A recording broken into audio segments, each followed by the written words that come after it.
Do you ever feel overwhelmed by the ever-changing world of technology? Tech It Out can help make some sense of it all.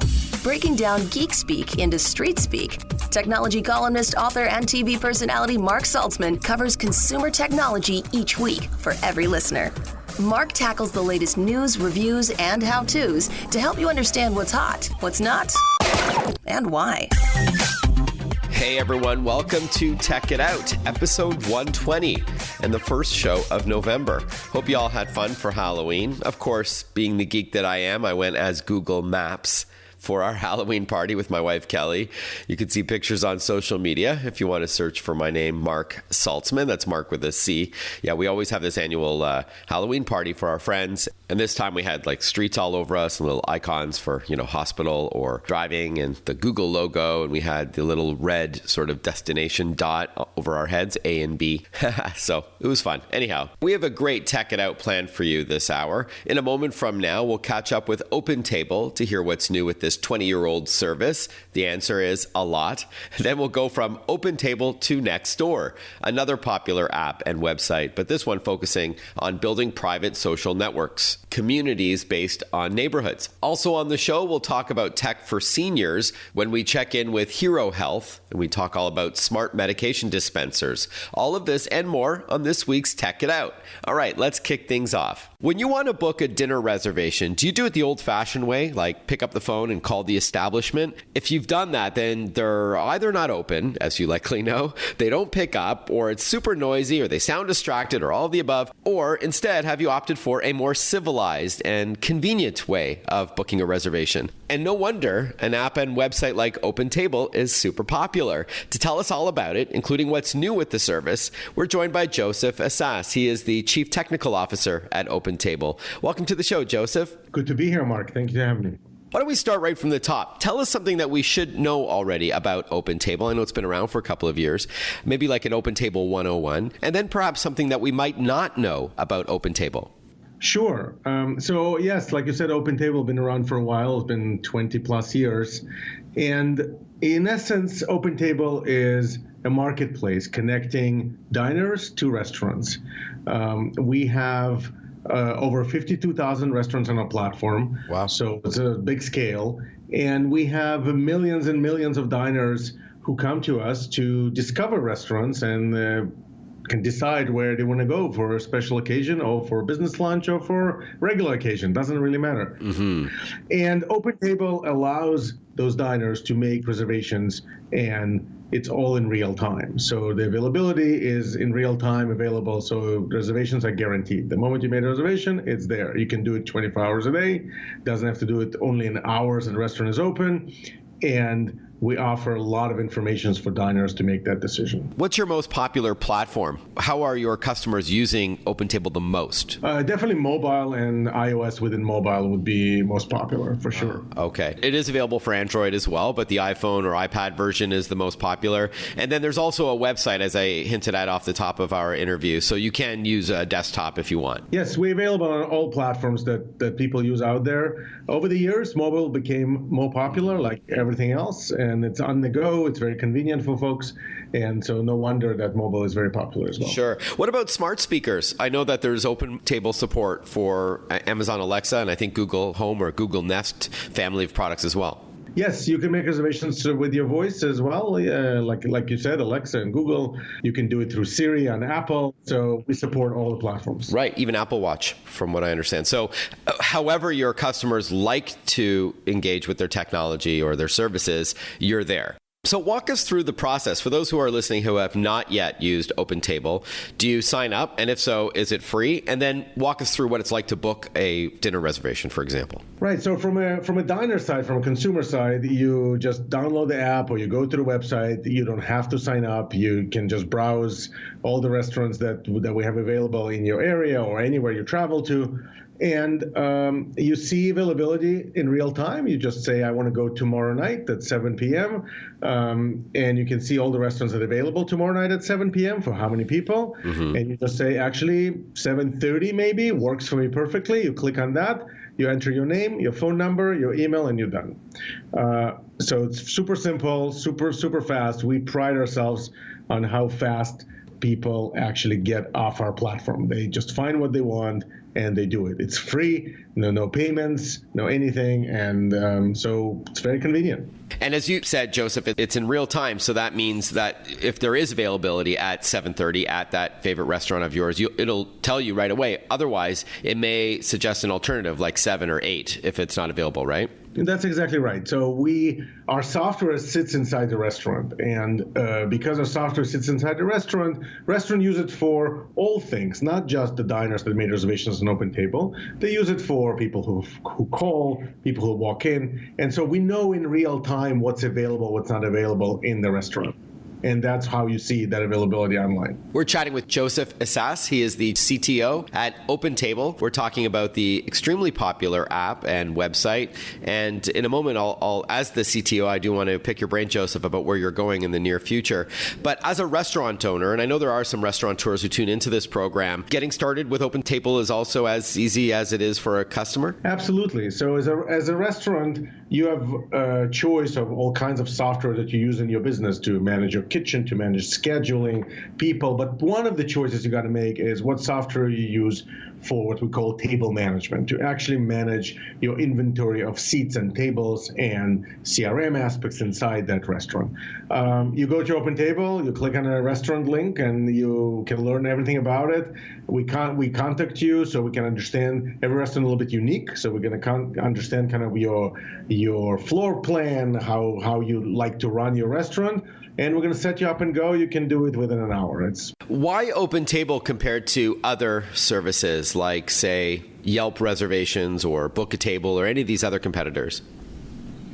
So we have some competition, and competition is very good for business. It motivates everybody to do better for their customers. You know, in our case, we are big. Our scale is sizable. So we have, like I said, over 50,000 restaurants on our platform. That's a lot of restaurants. And diners find that appealing. They come to us where they can see the most choice and they can see the most availability. And that's what we bring to the table to our restaurateurs as well, because they get access to millions of people who come to us to find a place to eat. Is there a way to look at reviews of that restaurant or a rating or anything like that, or is it strictly for reservations? Absolutely. So part of the choice that the person has is the content that we give them to make that decision, and reviews is a big part of it. We actually the biggest restaurant review platform out there. We have more than 89 million reviews that were left on our platform. We have over 1 million reviews being added every month, and diners really, really appreciate that because they can hear from folks who dine in a restaurant.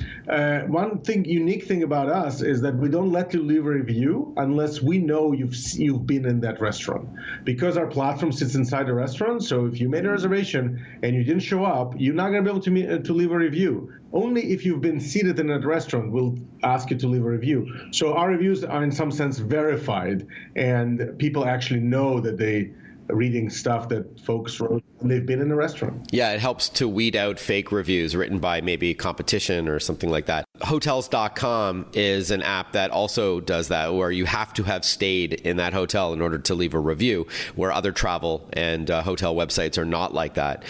So it does do a better job at verifying, as you were saying, the actual reviews of that restaurant. You said it was free to get going for OpenTable for a customer. So what's the revenue model? Yeah, so restaurants charge a monthly subscription fee to use our software. Mm-hmm. Like I said, to manage all the aspects of table management for that restaurant. And they also pay us some pay for performance fees. So if we bring you a customer through our marketing channels, a restaurant pays us a small fee, averaging about $1 per customer. Okay. Great. So as we wrap up, Joseph, what's next for OpenTable? Maybe if you can pull back the curtain a little bit into 2020, 2021, where do you see your service evolving? Absolutely. So for us, I think one of the most interesting development in a food industry in general has been that people don't only like to go out to eat, but they also like to order delivery to come to them. And so we've expanded that choice for the diner, where we're becoming more and more not just reservation place, but all your choices for dining in or out. And so in our case, you can come see a restaurant, you can make a reservation, but you can also order delivery come to you. We've partnered with Uber Eats, Grubhub, Caviar. There's a couple more partnerships in the works. And we're going to give you all that choice. And you can see in one place, here's where I can go to eat, or here's how long or how much it's going to cost me to order delivery. You can make that choice. So that's one of the things we're working on, and it's already in the app and people can try it. And I really hope people are going to like it. All right. And then finally, OpenTable.com is the place to learn more about OpenTable, I'm assuming. And then, of course, it's a free download from the App Store or Google Play, correct? Yes, absolutely. All right. Joseph Assas, thank you so much for your time. Congrats on the successes of OpenTable to date, and looking forward to chatting with you again soon. Thank you. Mark, thank you for having me.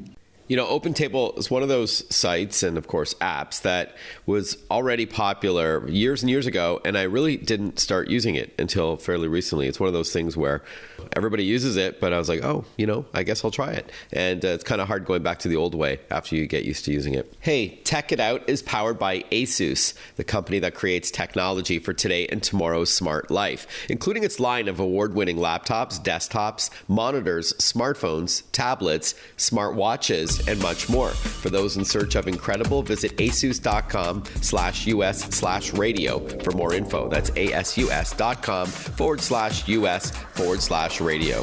We'll be right back with more Tech It Out. Stay with us. Listen to Tech It Out whenever you want. Find the Tech It Out podcast at iTunes or wherever you get your podcasts.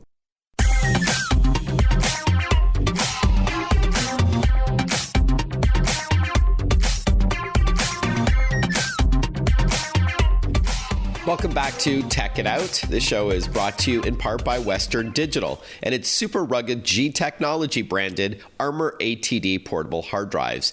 Designed for those looking for a durable drive to bring on the go, especially for content creators like photographers and videographers. Head over to g-technology.com for more on the G Technology Armor ATD, that's one word, portable hard drive. If you need a rugged hard drive with a lot of capacity and fast speeds that's also super durable. g-technology.com. When you think of social networks, brands like Facebook or Instagram likely pop into your head. But what about more private ways to connect with those who matter, built around community? Well, we're now going to learn all about Nextdoor with its CEO, Sarah Fryer. Welcome to the show, Sarah. Thanks, Mark. Appreciate you having us. Sure thing. Let's start right from the top. What is Nextdoor all about? Well, thank you for asking. So Nextdoor is a local private network for your neighborhood. We are built on trust, so it's real people at real addresses. We live on this power of local, so we want to see stronger local communities get created. And one of the ways we want to do that is by helping neighbors get connected to the people they didn't already know before. So we're building your local graph for you.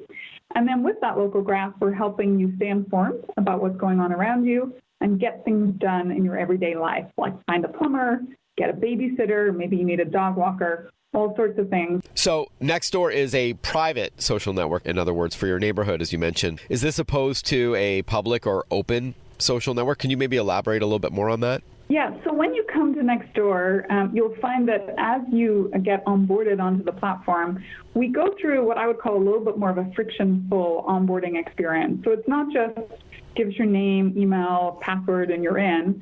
Instead, you have to tell us where you live, and we verify that you live at that address.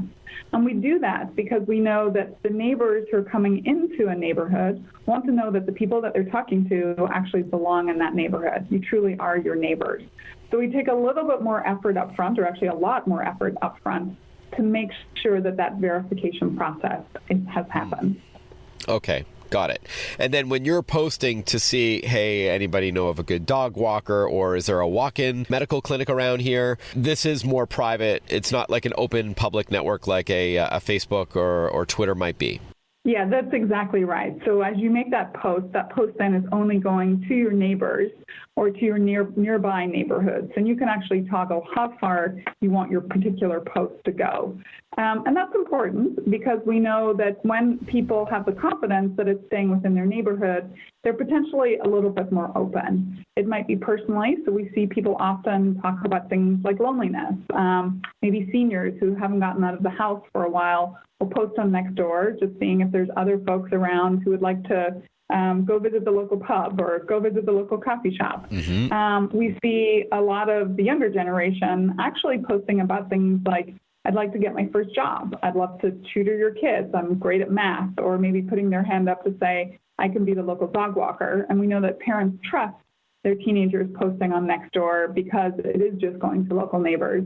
And then even beyond that, we see groups forming, maybe a local moms group, maybe a local book club, but there's all sorts of ways that because people trust that it's just their neighbors, there's a power in proximity over just preference that we lean into. Hashtag power in proximity. Love it. Exactly. Can people use Nextdoor as a marketplace? Like if you want to buy and sell items? Yes, thank you for asking. So we have a very vibrant part of the app called For Sale and Free. And again, it comes back to this power of local. So we're tapping into a couple of trends. First of all, people often just want to clear out their house, maybe clear out their garage. And what better way to do it than to post it into Nextdoor and know that your neighbors might come pick up that sofa or that maybe that exercise equipment that you haven't used since the beginning of the year.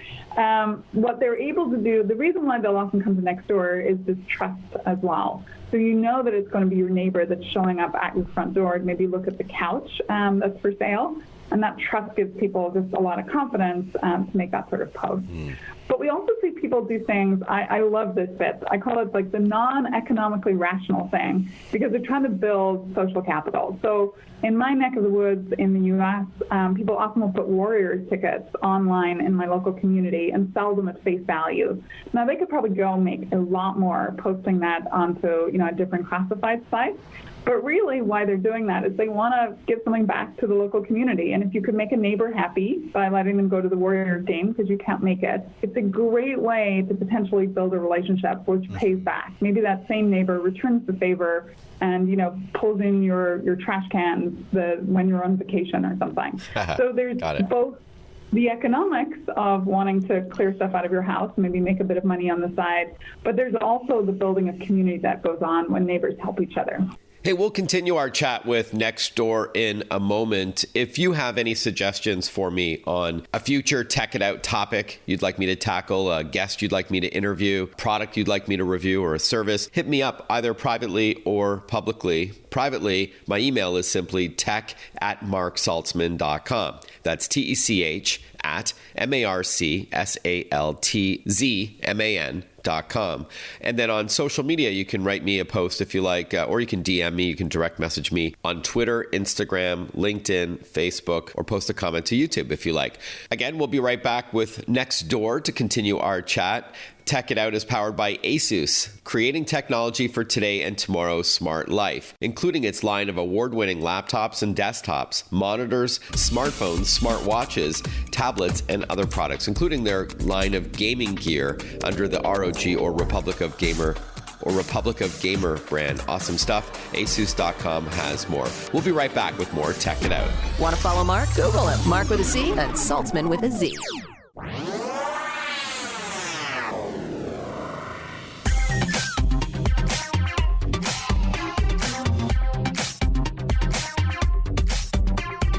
Breaking down geek speak into street speak. This is Tech It Out. Tech It Out with technology columnist, author, and TV personality Mark Saltzman. Welcome back to Tech It Out, everyone. Hope you're having a great first weekend of November so far. Thank you for tuning into the program. If you like the Tech It Out radio show, maybe you are listening on a local radio station, feel free to recommend it in podcast form, or you are listening to the podcast. But, we love the word of mouth, so thank you so much for your support. Leave a rating, if you like, at your favorite podcast site like iTunes or what have you. And be sure to tell a friend if you think they would like my sort of approach to breaking down geek speak into street speak. Again, Tech It Out is available on all podcast platforms, regardless of where you are in the country or in the world. available on demand on any device virtually that lets you subscribe to and listen to podcasts. So thank you for your support. All right, let's continue our chat with Nextdoor. We're chatting with Sarah Fryer. She is the CEO of Nextdoor. What percentage of your users are relying on the app for Nextdoor compared to the website? Most? That's a great question. So it's actually more, definitely much more apps than websites, although I think because we also see a lot of seniors on our platform, they may be more comfortable on the desktop, and you can see more and do more, broadly speaking from a desktop perspective. But just from a posting and from an engagement standpoint, the app is definitely the place to be, it would appear. How does Nextdoor make money? So there are three ways that Nextdoor makes money today. To build ourselves ultimately into a self-sustaining platform, and we want to be able to do that so we can keep investing to build a company that does help make communities stronger. So the first way is we bring national advertisers who want to act local into the feed. So great examples might be in the home services space. Brands like Home Depot or Lowe's might do something like, hey, there's a tiling class going on in your local store. Why don't you come in and learn to tile your bathroom? Or for back to school, we'll often see brands offer either deals for back to school, or they'll offer kids classes, like maybe an art class, because they know busy moms are trying to get those supplies, but also entertain kids at the same time. So even though the posts are private, it's only within your neighborhood or your community that you've built, the advertisers can still reach you. They can still reach you, but we try to make sure they're doing it in a very hyper-local way. So we'll even add dynamic kind of context around an ad. So for example, if in that Home Depot case, if there's no Home Depot store near you, we wouldn't serve the ad. Got it. And we'll try to even inject the name of the local store so you know where you're going. So we want to make it feel very local and very high utility. Okay, terrific. You were going to tell me some other ways that Nextdoor is making money. Sure. So two other ways. The first is through local businesses. So we now have something called local deals, where a local business, it's effectively an ad format too, but they can actually post a deal into the feed. Again, it's very hyper-local, and they can decide how local they want to make it. So the local coffee shop or the local bakery might want to make it just for the neighbors in their neighborhood. The local plumber might want to go a little wider in terms of the radius that he or she is putting the deal to, because they've probably got a truck and probably can drive around maybe something more like a 20, 40 mile radius. Those local deals, you pay to put the post into the feed. But again, we like that sort of content because it's bringing a lot of value to neighbors as well. And the fact that when those businesses thrive, we know that communities thrive. And finally, real estate agents. So real estate agents, the ultimate local business, they pay to sponsor areas of our feed, particularly listings, and they do that because they want to be seen as the local expert. So when you decide to sell your house, you already know that Erica, sitting right opposite me right now, is the local real estate expert, and she is the person that you should call if and when you're thinking about selling your home. Finally, what's next for Nextdoor? Well, that's a great question. So we've been doing a lot of global expansion. Canada was just launched for us, a great and welcoming country, just made for good neighbors. And we will continue to look at other countries. Currently, we're in 11 countries around the globe, 250,000 neighborhoods. Second, we do want to keep going deeper on local business. I think beyond just local deals, we can do a lot to help local businesses get new customers and upsell the current customers and really build their brand. So you'll see us do a lot more in local. And then finally, on the content side, we're starting to think about areas like local news. So we know that local news has really struggled in terms of maintaining a business model, but we know that when communities lose their local newspaper, they've often lost the backbone of the community. And so we're thinking about ways where we can bring that same information, like how did the high school sports team do, or what's the new restaurant that's just opened in town, or what does the mayor's office want to tell you about, why they're doing traffic calming or something. Those are all pieces of news that we want to make sure get back to neighbors And so we're thinking about what's the appropriate way for Nextdoor to be part of that as well. All right, nextdoor.com to learn more, or it's a free download, of course, at the App Store for iOS or Google Play for Android devices. Sarah Fryer, thank you so much for your time. Thank you. We'll be back shortly with more Tech It Out, but we do have time to answer a question or two from the old mailbag, and you too can write me if you like. I'll confirm my email address in a moment. Jake from LA writes, I'm looking for a new TV, and I see the term HDR, but what does that mean? Great question. Before I explain what HDR means, thanks to a drop in price and rise in content, your next TV is going to be a 4K TV, which offers 4 times the resolution of a 1080p or full HD television. In plain English, it's just so much clearer. It's like slipping on a pair of prescription glasses for the first time. Sometimes these TVs are referred to as Ultra HD TV, but 4K is the resolution, the number of dots. Instead of 2 million pixels, it's 8 million or so a lot more clarity. But back to your question, it's not only about the pixels that make up the image, but newer 4K TVs support HDR, or high dynamic range. And this is a technology that reproduces a wider range of brightness levels, richer colors, and higher contrast levels, which results in whiter whites and darker blacks. So again, contributing to that gorgeous picture. When seen side by side with non-HDR content, an HDR or high dynamic range picture, you're going to see video that's incredibly bright with vibrant colors, including some striking yellows and orange hues, such as a sunset or a campfire. Some video game consoles also support HDR, including the PlayStation 4 Pro and the Xbox One S, as well as 4K graphics as well.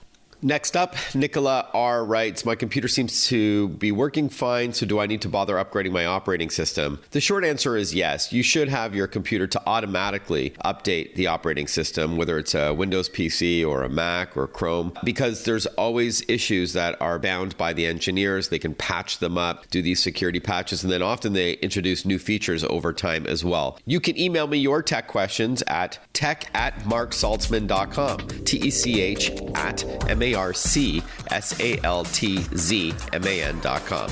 We'll be right back with more Tech It Out. Stay with us. Breaking down geek speak into street speak. Tech It Out, hosted by Mark Saltzman.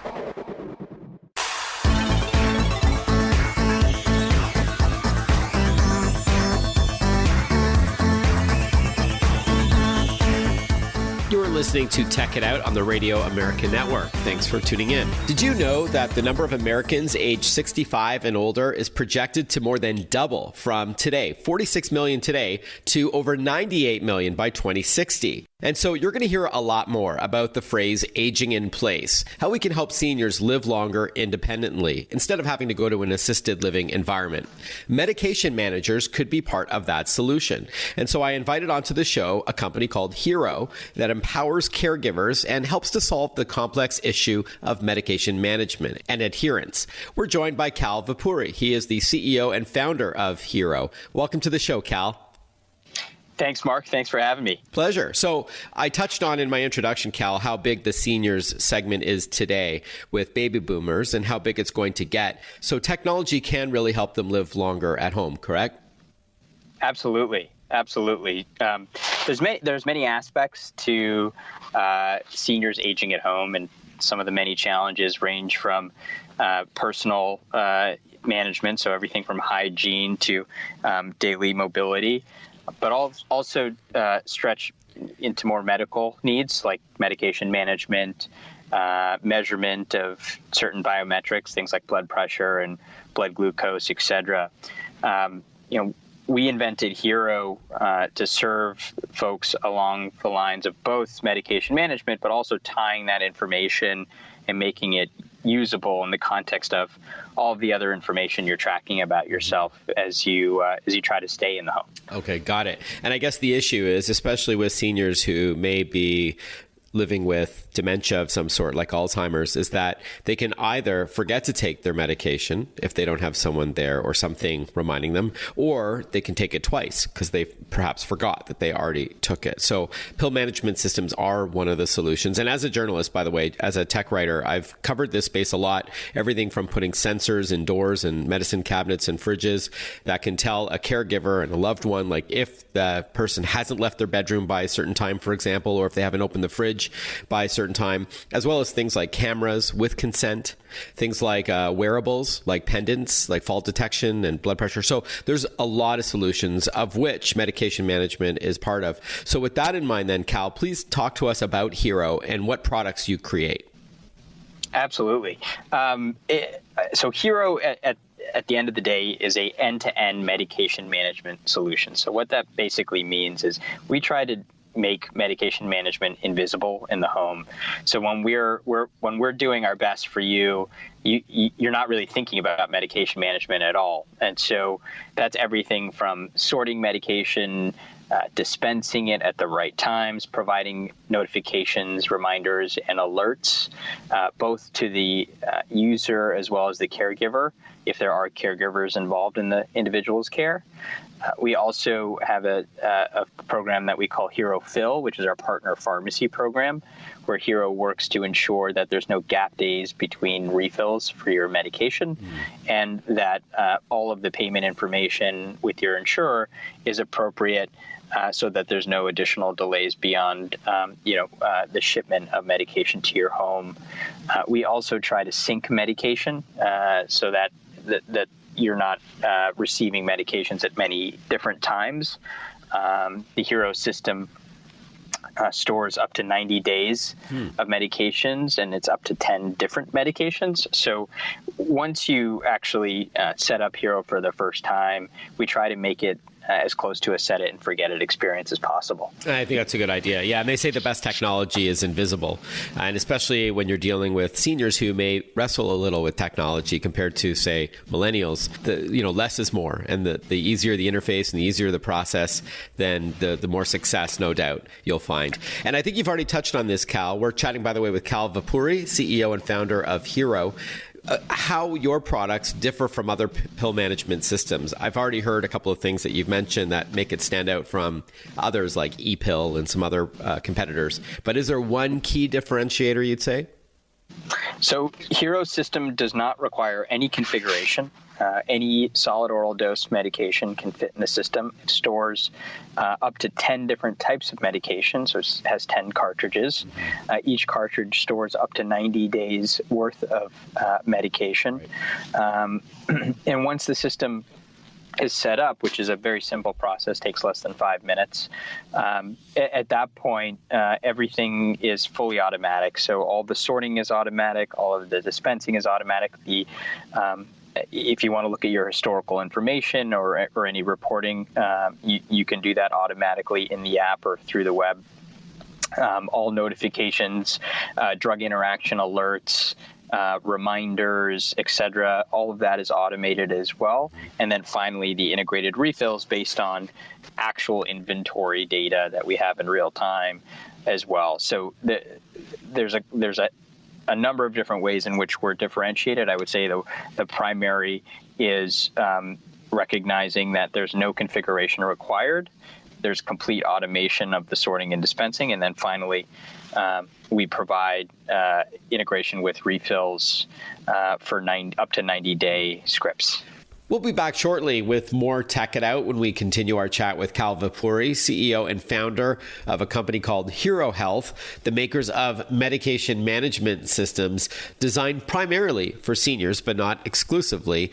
And certainly a need for this, given how many baby boomers there are. And for those who want to live at home longer, independently, without having to go to an assisted living environment like a retirement home or what have you. So tools like this, like these medication dispensers and alarms, can go a long way, especially for those who may suffer from dementia, such as Alzheimer's and other related issues. So keep your dial right here to continue our chat with Hero Health in a couple of moments.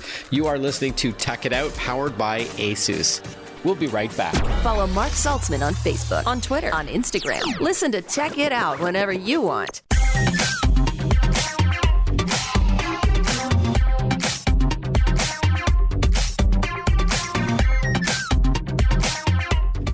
We are chatting with Cal Vapuri. He is the CEO and founder of Hero Health, the makers of medication management systems. When the person at home needs to be reminded that they need to take medication, is there a light flash? Is there an audible alarm, if you will? Will they get a notification on a phone or a smartwatch? What happens when it's time to take the pills? And I know it dispenses the right one at the right time, but how do you tell the person that it's time to take it? It's all of the above, and it's highly configurable. But the status quo is that there's audible and visual alerts from the device itself. The volume can be adjusted. In addition, you can receive notifications through your app, through email, or even phone calls or SMS. We've spent the better part of almost 5 years testing the system to ensure that people not only used it, but also enjoyed using it.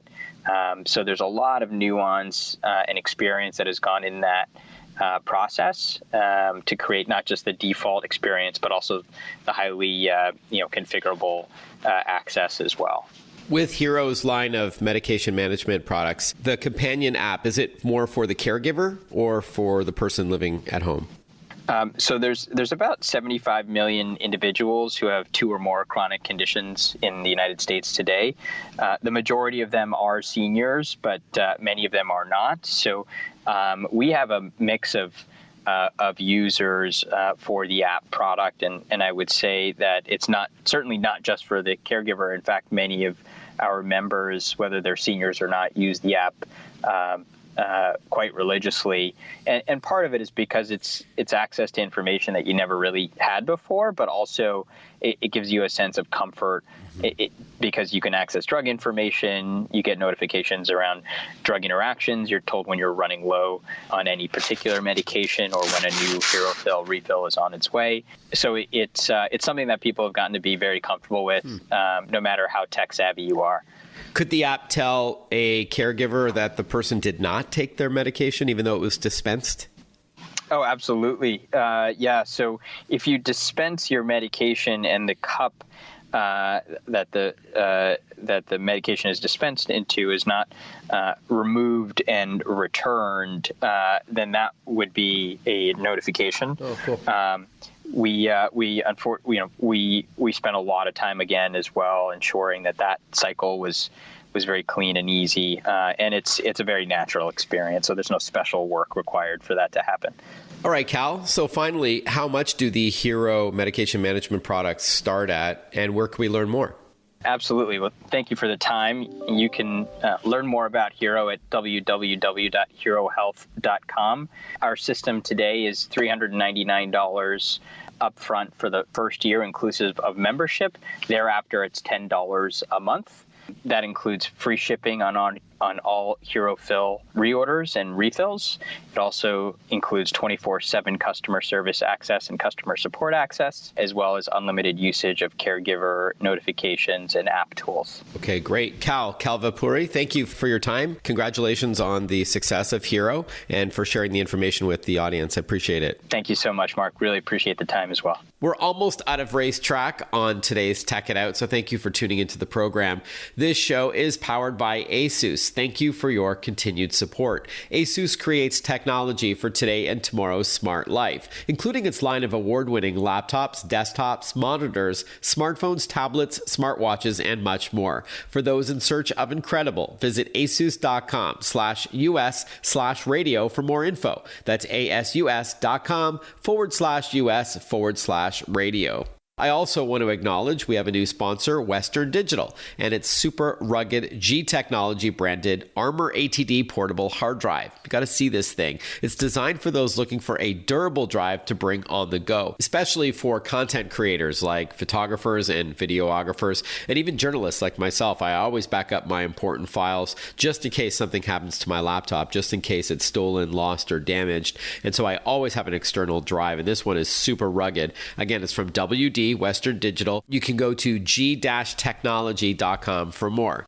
And as we wrap up this week's Tech It Out, I just want to remind you, you can send me your tech questions. You might have heard in the last block, called it mailbag. Very imaginative, I know. But yes, feel free to send me your tech questions. I know you've got them. And as your grade school teacher once told you, there's no such thing as a dumb question. So that's certainly the case when it comes to technology. Let me have it. You can send me an email at tech@marksaltzman.com, tech@marksaltzman.com, and I'll read them on the air with or without your name. I can do it anonymously, or I'll just write you back privately if you like. But don't hesitate to reach out privately or publicly on social media. I'm on Twitter, Instagram, Facebook, LinkedIn, and YouTube. I'm wishing you all a great rest of your weekend. You probably have lots of candy from Halloween that you're stealing from your kids. I won't tell. Enjoy it, and we will speak with you next weekend on Tech It Out.